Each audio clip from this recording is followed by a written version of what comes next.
Corona को फैलने से रोकने के लिए मजहबी मुकामात पर आयद की गई पाबंदियां हटाने का मुतालबा अब जोर पकड़ने लगा है।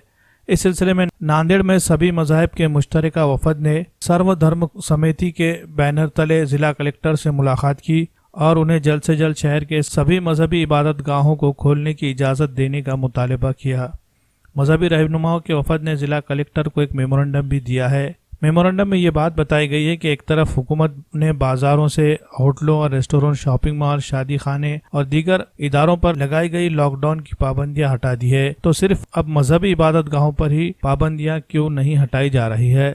लोग मजहबी इबादत गाहों में जाना चाहते हैं, अपने मजहबी अहकामात पर अमल करना चाहते हैं। इसके लिए वो समाजी दूरी, मास्क का इस्तेमाल और हैंड सैनिटाइजर वगैरह का इस्तेमाल का भी भरोसा दिला रहे हैं। इसलिए हुकूमत को इस मामले में अब मज़ीद सख्ती से काम नहीं लेना चाहिए। महाराष्ट्र के अलावा दीगर रियासतों में मजहबी मुकामात पर लगाई गई पाबंदियां हटा दी गई है।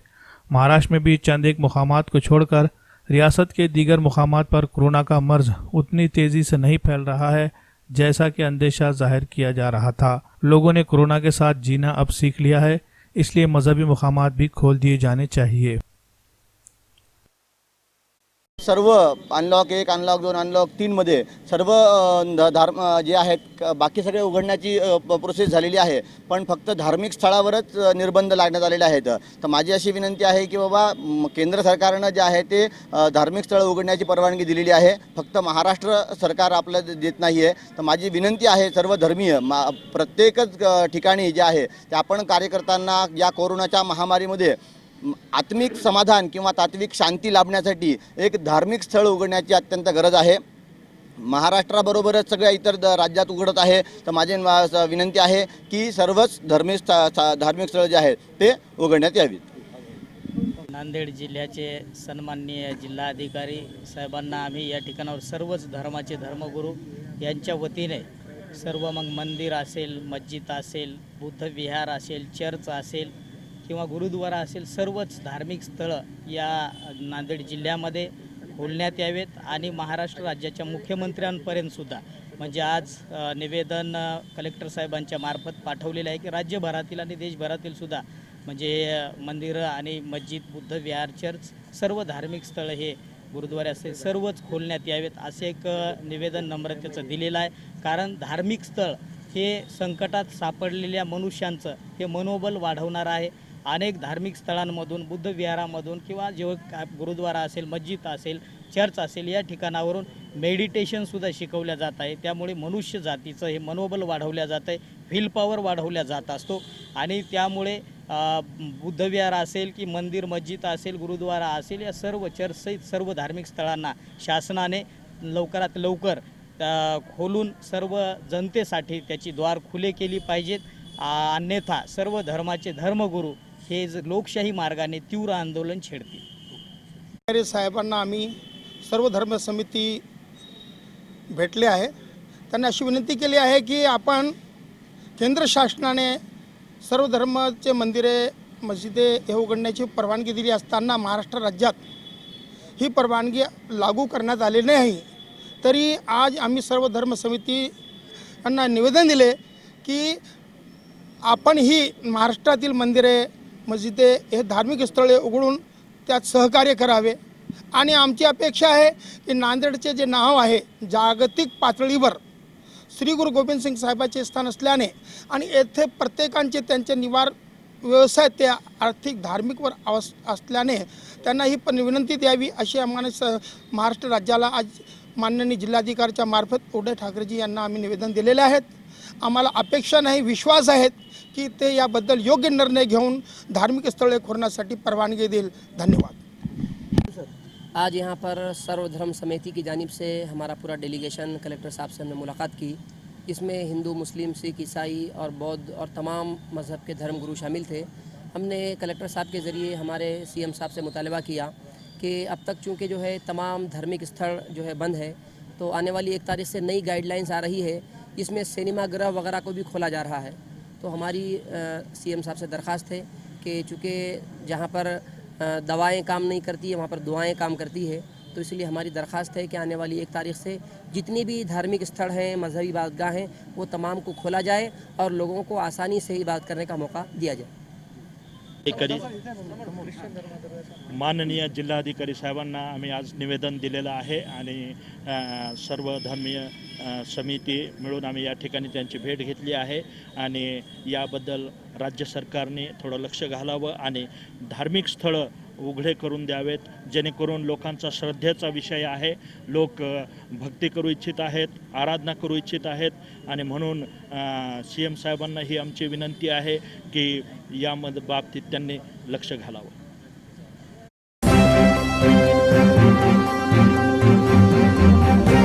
नांदेड़ शहर के शिवाजी नगर के करीब वाक़े इंडस्ट्रियल एरिया में आइसक्रीम फैक्ट्री में सुबह 9 बजे के करीब लगी भयानक आग में लाखों की मालियत का नुकसान हुआ है। आग लगने से आइसक्रीम फैक्ट्री में मौजूद रेफ्रिजरेटरों के कंप्रेसर भी फट पड़े। आग लगने का पता चलते ही मुकामी लोगों ने फायर ब्रिगेड अमले को उसकी इत्तला दी। फायर ब्रिगेड अमले की कई गाड़ियां जाए वारदात पर पहुंची और काफ़ी मेहनत और मशक्क़त के बाद आग पर काबू पा लिया गया। आग कैसे लगी अभी इसका खुलासा नहीं हो पाया है। अंदेशा जाहिर किया जा रहा है कि शॉर्ट सर्किट से ये आग लगी होगी। आग लगने के वक्त इस वक्त फैक्ट्री में कोई मौजूद नहीं था, इसलिए कोई जानी नुकसान नहीं हुआ। फैक्ट्री के मालिक के मुताबिक इस हादसे में 20 से 22 लाख रुपए की मालियत का नुकसान हुआ है। आग लगने का पता चलने पर कसीर तादाद में आसपास के लोग वहां जमा हुए। कुछ देर के लिए इलाके में अफरा तफरी का माहौल भी देखा गया।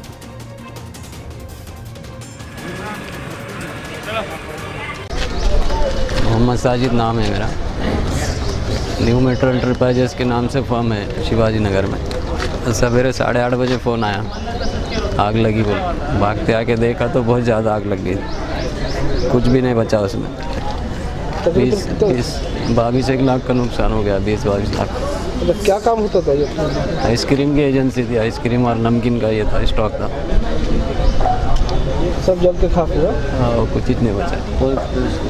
2 कोल्ड स्टोरेज थे उसमें, दूसरा सामान था सब। घटना अशी घडलेली 9:20 शिवाजीनगर कॅम्ब्रिज हायस्कूलच्या बाजूला एका आईस्क्रीम फॅक्टरीमध्ये आग लागली।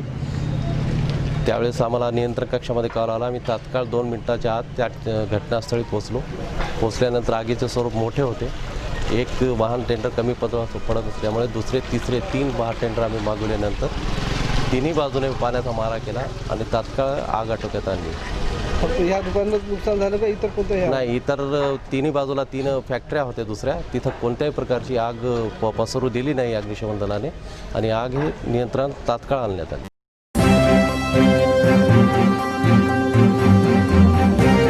असरजन में वाक़ शंकर नगर में इन दिनों बुनियादी बल्दियाती मसाइल से मुकामी लोग शदीद बरहमी का शिकार हो गए हैं। इस इलाके में म्यूनसिपल कॉरपोरेशन इंतज़ामिया की जानिब से अब तक न तो सड़कें तामीर की गई है और न ड्रेनेज की लाइनें बिछाई गई है, जिसकी वजह से इस इलाके में ड्रेनेज का पानी सड़कों पर जमा होता है। बारिश होने पर बारिश का सारा पानी जगह जगह जमा होकर तालाब जैसी सूरत हाल बन जाती है। कीचड़ और गंदे पानी के बीच लोगों को मुश्किलात बर्दाश्त करते हुए आना जाना पड़ता है। शंकर नगर इस इलाके को व्हाइट कॉलर लोगों की रिहाइशगाह के तौर पर भी जाना जाता है। यहाँ पर रहने वालों में बड़े बड़े सरकारी मुलाजमीन के मकानात भी है। हर साल कारपोरेशन इंतज़ामिया यहाँ के लोगों से पाबंदी के साथ टैक्स वसूल करती है। इसके बावजूद अभी तक कारपोरेशन इंतज़ामिया की जानिब से यहाँ के लोगों को बुनियादी सहूलतें फराहम नहीं की गई है। इलाके के कारपोरेटर और दीगर अवामी नुमाइंदे भी इन मसाइल को हल करने में कोई दिलचस्पी नहीं ले रहे हैं। मसाइल की वजह से लोगों में दिन ब दिन गम गुस्सा बढ़ता जा रहा है। लोगों का इल्ज़ाम है कि इंतखाबात में सियासी पार्टियाँ बड़े बड़े खुशनुमा दावे करके वोट बटोर लेती है और जब मसाइल को हल करने का वक्त होता है तो ध्यान नहीं दिया जाता। ये शंकर नगरी है। शंकर नगरी 1, 2, 3, 4, 5 है। सर्व 5ही शंकर नगरी आहेत।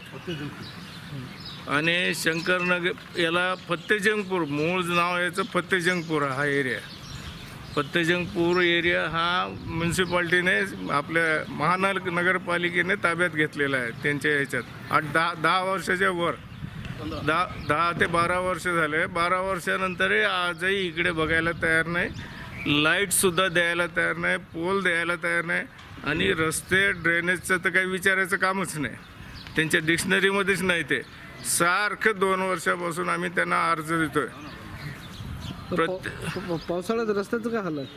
काही नाही साहेब, चिखलात जावं लागते, इथं पडावं लागते लोकांना। म्हातारी लोकांचे हाल आहे। गुडघाभर चिखलात जावं लागतं इथे. अनेक लोकांचे कोणाचे मोबाईल पडले, कोणाची मुलं पडलेत, कोणाची काही अनेक प्रकारचे हे झालेले आहेत इथे. त्यामुळे या ठिकाणी इतकी वाईट अवस्था आहे. आणि म्युन्सिपाल्टीचे टॅक्स तर नाही आधी तयार होतात मार्चला, ते तुम्हाला माहीतच आहे. ते मार्चला त्यावेळे जानेवारी सुरू झालं की यांचं टॅक्सेसचं सुरुवात होते. काय मागणी काय? आमची मागणी एकच आहे, ड्रेन आणि रस्ते पाहिजे. समस्या संडासची लाईन बराबर नाही. ते आमच्या दारासमोर पाणी सांगते, येतात पैसे मागतात, इथंच काढतो म्हणतात. आम्ही यावेळेस काढू दिलं नाही. आता मी म्हणलं एवढे तुमचे कोणते अधिकारी येऊ दे वरून खोलत या तुम्ही, इथं खोलायचं नाही. रस्ता झाला का? रस्ता नाही, आमच्या पैशानं केलो होतं आम्ही. मग पावसाळ्यात काय परिस्थिती असते? पावसाळ्यामध्ये सगळा पाऊस थांबते, जाता येते का? जाता येत नाही. कसं जाता? चिखलामधून पाय काढून जावं लागते. हैदराबाद पानी की टाकी के पास वाक़े कारपोरेशन के अस्पताल में इन दिनों मरीजों को शदीद मुश्किलात का सामना करना पड़ रहा है. इस अस्पताल में ज़चगी की सहूलत फराहम की गई है, लेकिन अस्पताल में खिदमत अंजाम दे रहे तिब्बी अमले के लोग अस्पताल में आने वाले मरीजों के साथ निहायत गैर जिम्मेदाराना रवैया अपनाए हुए हैं. एक तरफ कोरोना की वजह से निजी अस्पताल मरीजों को भर्ती करने से इनकार कर रहे हैं, तो दूसरी तरफ मजबूरन जो लोग हैदराबाद के अस्पताल का रुख कर रहे हैं, तो इनके साथ अस्पताल के डॉक्टर और नर्सिंग स्टाफ की जानिब से भी सही बर्ताव और इलाज नहीं किया जा रहा है. अस्पताल में ओपीडी और आईपीडी से मुतालिक दी जाने वाली तिब्बी सहूलियात की अमली तौर पर कोई इंतज़ाम नहीं है. लोग जब यहाँ इलाज के लिए आ रहे हैं तो इनकी शिकायत है कि अस्पताल के अमले की जानिब से इन्हें ये कहकर बढ़ा दिया जाता है कि ये यहाँ इलाज नहीं होगा, सिविल अस्पताल चले जाओ या अपने तौर पर किसी निजी अस्पताल में इलाज करवा लो. इस मामले में वंचित बहुजन आघाड़ी के एक वफद ने municipal commissioner doctor Sunil Lahane से मुलाकात की और उन्हें एक मेमोरेंडम पेश किया, जिसमें हैदराबाद पानी की टाकी के पास कारपोरेशन की जानिब से चलाए जा रहे अस्पताल में मरीजों को पेश आ रहे मसाइल को हल करने का मुतालबा किया. वफद में वंचित बहुजन आघाड़ी के रियासती तर्जुमान फारूक अहमद, गोविंद दड़वी, ज़िला सदर इंजीनियर प्रशांत इंगोले, एडवोकेट शेख बिलाल व दीगर अफराद मौजूद थे. आज वंचित बहुजन आघाड़ी की जानिब से माननीय आयुक्त साहब को एक निवेदन दिया गया. इस निवेदन के ज़रिए उनको बताया गया कि राष्ट्रीय आरोग्य मिशन और महानगर पालिका की जानिब से जो हैदराबाद पानी की टाकी के नीचे दवाखाना चलाया जा रहा है, जिसमें प्रसूति गृह यानी कि जजगी के लिए सुविधा उपलब्ध है, मगर बीते कई दिनों से जब से कोरोना का कहर नांदेड़ में और पूरे राष्ट्र में फैला हुआ है, वहाँ के डॉक्टर्स जो भी जजगी के लिए ख्वातीन आ रही हैं, उनके साथ जो उनका व्यवहार है वो व्यवहार बहुत ही गलत व्यवहार किया जा रहा है. कोरोना के नाम पर यह बताया जा रहा है कि वहाँ के डॉक्टर्स हैं वो उपलब्ध नहीं हैं और जो उपलब्ध है टाइम पर नहीं आ रहे हैं. बीते 2-3 दिनों से वहाँ के जो डॉक्टर्स और वहाँ का जो स्टाफ लोगों के साथ भेदभाव कर रहा है, या ऐसा हो सकता है कि जो भेदभाव का तरीका केंद्र की तरफ से कुछ जातिवादी पार्टी कर रही है, लिबास देखकर, नाम देकर उनके साथ जो गलत व्यवहार किया जा रहा है, उस तरह का व्यवहार यहाँ पर पानी की टाकी हैदराबाद दवाखाने के अंदर देखने में आया है.